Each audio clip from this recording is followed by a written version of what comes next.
Before installing, make sure both pieces are on the same chain.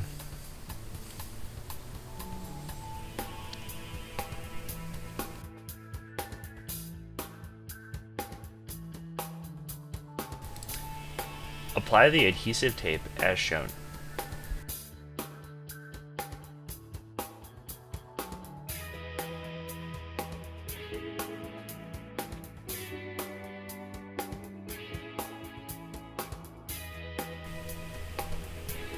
Stick the mounting plate to the desired location as shown.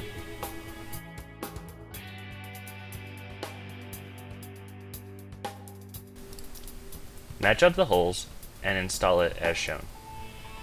It slides into place.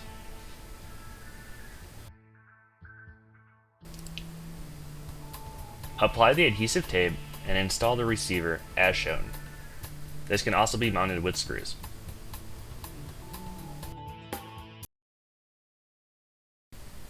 And lastly, plug in the AC adapter.